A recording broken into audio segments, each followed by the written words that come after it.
나와 함께 갇힌 아리스다고와 바나바의 생질 마가와 이 마가에 대하여 너희가 명을 받았으며 그가 이르거든 영접하라. 유스도라 하는 예수도 너희에게 문안하느니라. 그들은 할례파이나 이들만 하나님의 나라를 위하여 함께 역사하는 자들이니 이런 사람들이 나의 위로가 되었느니라. 그리스도 예수의 종인 너희에게서 온 에바브라가 너희에게 문안하느니라. 그가 항상 너희를 위하여 애써 기도하여 너희로 하나님의 모든 뜻 가운데서 완전하고 확신 있게 서기를 구하나니 그가 너희와 라오디게아에 있는 자들과 히에라볼리에 있는 자들을 위하여 많이 수고하는 것을 내가 증언하노라. 사랑을 받는 의사 누가와 또 데마가 너희에게 문안하느니라. 라오디게아에 있는 형제들과 num바와 그 여자의 집에 있는 교회에 문안하고 이 편지를 너희에게서 읽은 후에 라오디게아에 있는 교회에서도 읽게 하고 또 라오디게아로부터 오는 편지를 너희도 읽으라. 아키포에게 이르기를 주 안에서 받은 직분을 삼가 이루라고 하라. 나 바울은 친필로 문안하노니 내가 매인 것을 생각하라. 은혜가 너희에게 있을지어다. 샬롬, 반갑습니다. 오늘도 큐티로 여는 기막힌 하루입니다. 오늘 하는 말씀은 골로새서 4장 10절에서 18절 말씀으로 함께 역사하는 자들이라는 제목의 말씀을 나누려고 합니다. 바울은 골로새서를 마무리하며 골로새 교인들에게 안부를 전하며 동역자들을 소개하는데요. 그들은 주의 몸된 교회를 헌신한 사람들이었습니다. 우리가 함께 역사하는 자들이라고 제목에 생각해 볼 것은 첫 번째로 위로하는 사람들입니다. 10절과 11절에 나와 함께 갇힌 아리스다고와 바나바와 생길 마가와 이 마가에 대하여 너희가 명을 받았음에 그가 이르거든 영접하라. 유스도라 하는 예수도 너희에게 문안하느니 그들은 할례파이나 이들만은 하나님의 나라를 위하여 함께 역사하는 자들이니 이런 사람들이 나의 위로가 되었느니라 라고 합니다. 헌신된 동료인 아리스다고는 바울이 필요로 하는 그곳에 항상 있었습니다. 그는 바울과 함께 감옥에 있었고 사도행전 19장 29절에 에베소에서 폭동이 일어났을 때도 그곳에 바울과 함께 있었습니다. 27장 2절에 배가 파선했을 때도 그와 함께 있었습니다. 그 어떤 역경에도 그의 사랑을 약하게 하지 못했던 것입니다. 마가는 한 번 실수를 했으나 다시 관계가 회복된 사람입니다. 바울은 바나바와 조카인 마가 때문에 바나바와 언쟁을 했습니다. 바울은 밤빌리아에서 자기들을 떠나 한 가지로 일하러 가지 아니한 그 마가를 데리고 가는 것을 옳지 않다고 주장한 적이 있었습니다. 그는 마가 대신 신라를 데려가자고 했습니다. 왜냐하면 마가는 그들을 버렸기 때문입니다. 그러나 바울은 그와 화해했을 뿐만 아니라 그를 교회에게 천거하였습니다. 그래서 그는 골로새서가 쓰여질 당시에 바울과 함께 있었습니다.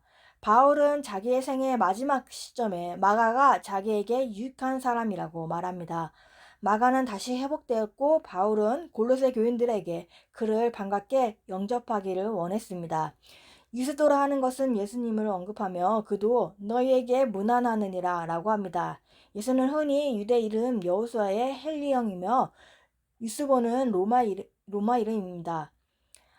아리스다고, 마가, 유스도 이 세 명을 가리켜 바울은 그들은 할례파이나 그들만은 하나님 나라를 위하여 함께 역사한 사람들이라고 말을 합니다.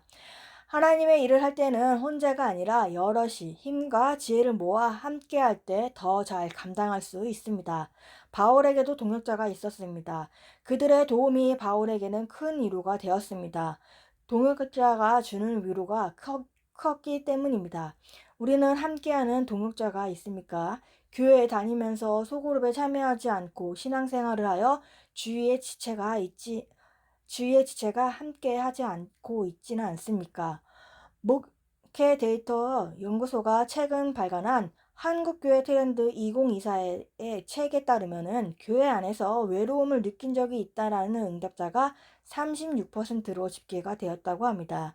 이 연구소에서는 3명 중 1명 이상이 교회에서 외로움을 호소하고 있다며 주목할 점은 소그룹을 참여하지 않는 편이라고 응답한 성도가 교회 내의 외로움 비율이 무려 61%로 소그룹을 자주 참여하는 사람보다 2배에 달한다고 말을 합니다. 함께하는 지체가 없다면은 교회를 다녀도 외로움을 느낄 수밖에 없다는 것입니다. 저는 예전에 소그룹을 했을 때 예배가 끝나고 소그룹을 갈까 말까 고민했던 시기가 있었습니다. 소그룹을 가야 하는 그 길 중간에 서서 집으로 갈까 모임으로 갈까 라면서 갈등하면서 서성이고 있을 때 항상 그 타이밍에 부목자님이 나타나셔서 저를 붙잡고 모임으로 데리고 가셨습니다.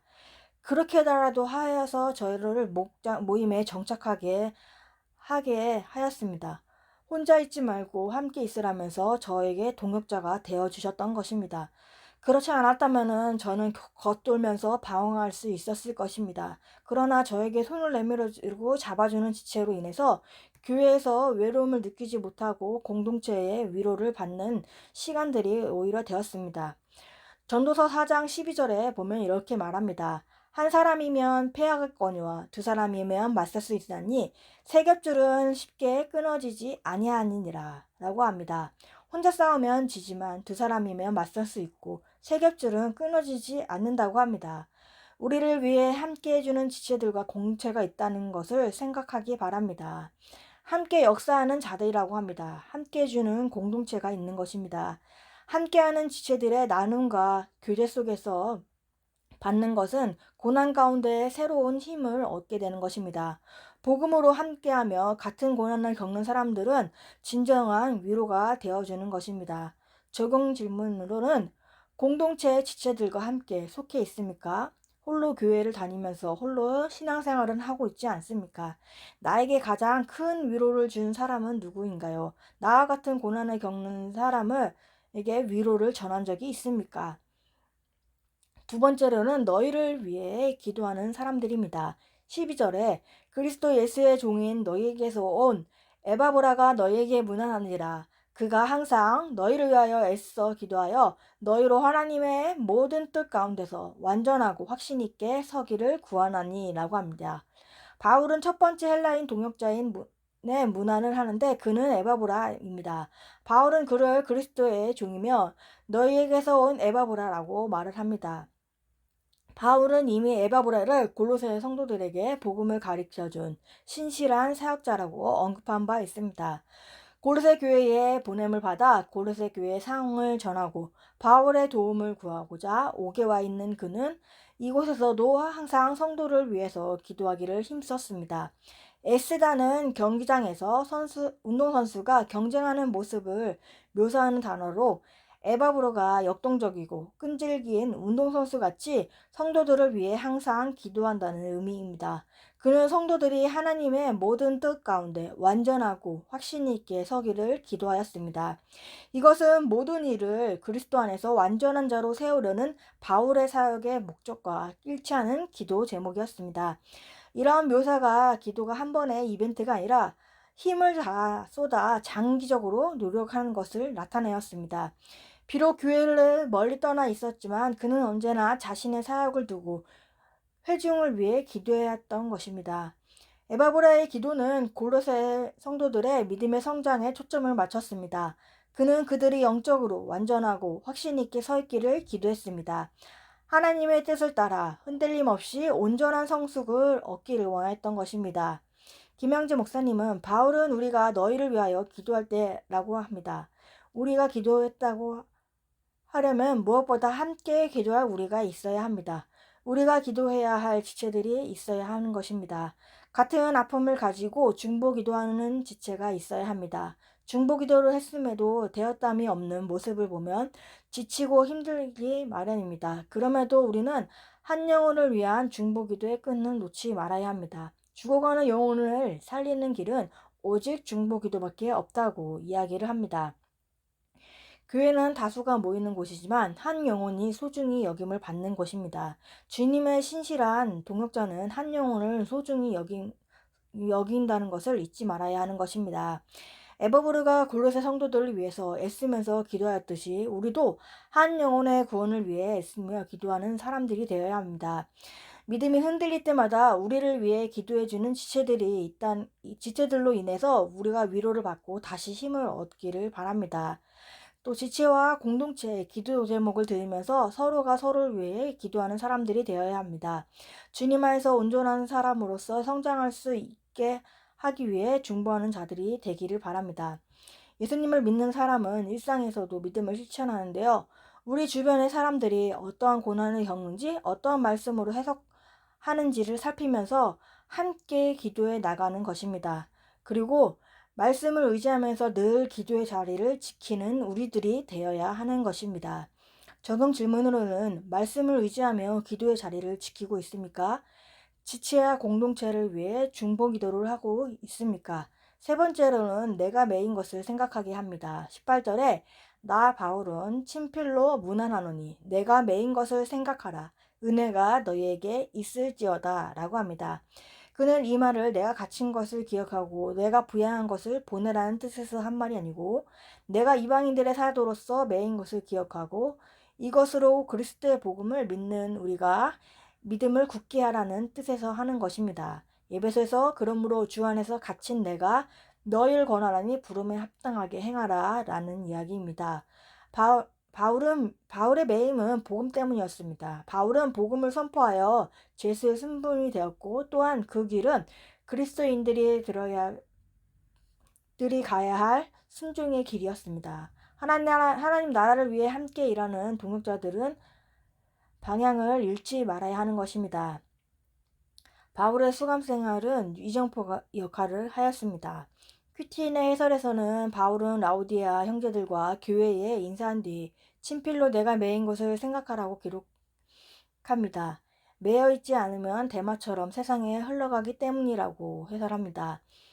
디모데후서 4장 10절에 대마는 이 세상을 사랑하여 나를 버리고 데살로니가로 갔고 그레스가는 갈라디아로 디도는 달마디아로 갔고 라고 합니다. 대마는 세상을 사랑하여서 세상으로 흘러갔습니다. 우리가 고난에 매이지 않으면 이렇게 대마처럼 우리도 쉽게 세상으로 떠내려 간다는 것을 잊지 말아야 합니다. 우리의 힘으로 아무것도 할 수 없는 환경에 우리가 머무는 것은 축복인 것입니다. 그래서 고난이 축복이 되는 것입니다. 바울은 감옥에 갇힌 자신의 처지를 걱정하기보다는 성도들에게 은혜가 여러분과 함께 하기를 기도한다고 전합니다. 되려 그러면서 그들을 위로하고 있습니다. 우리도 매여 있는 환경에서 지치지 않고 끝까지 할 수 있는 것은 우리에게 뭐가 있는 것이 아니라 하나님의 은혜로서 우리가 이 환경을 이겨내 나갈 수 있는 것입니다. 하나님의 말씀의 은혜가 있어서 우리가 이 매여 있는 환경에 순종하면서 머물 수 있는 것이 되는 것입니다. 적용 질문으로는 내가 매인 곳은 어딘가요? 매인 환경이 축복인 것이 인정이 하나요? 7월 11일 보석상자입니다. 어떤 자리에서든 내 십자가를 잘 지고 가는 것이 최고의 영성입니다. 기도하겠습니다. 하나님 아버지 감사합니다. 오늘도 말씀을 허락해 주심에 감사합니다. 공동체 지체들을 허락해 주셔서 위로와 중보 기도를 경험하게 하여 주심을 감사합니다. 우리가 함께 해주는 지체들의 나눔과 교제들로 인해서 그들의 받은 고난 가운데서 새로운 힘을 얻기를 바랍니다. 복음으로 함께하며 같은 고난을 겪는 사람으로서 진정한 위로자가 되게 하여 주옵소서. 우리 주변의 사람들이 어떤 고난을 겪고 있는지 어떤 말씀으로 해석하고 있는지 살피면서 함께 기도하는 우리가 되기를 원합니다. 또한 말씀을 의지하면서 늘 기도의 자리를 지키기를 원합니다. 우리의 힘으로는 아무것도 할 수 없는 환경에 머무는 것이 축복인 것을 깨닫기 원합니다. 말씀의 은혜로 우리가 매여 있는 이 환경에 순종하면서 머물러 있는 우리들이 되길 바랍니다. 다음 세대의 여름 사역 가운데 주님께서 함께하여 주옵시고 은혜를 부어 주옵소서. 그 시간 가운데 정말 하나님을 만나는 시간이 되기를 바랍니다. 말씀대로 믿고 살고 누리는 다음 세대들이 되기를 바랍니다. 오늘도 말씀의 은혜를 부어 주셔서 하루를 살아내는 우리 모두가 되기를 바랍니다. 예수 그리스도의 이름으로 기도합니다. 아멘.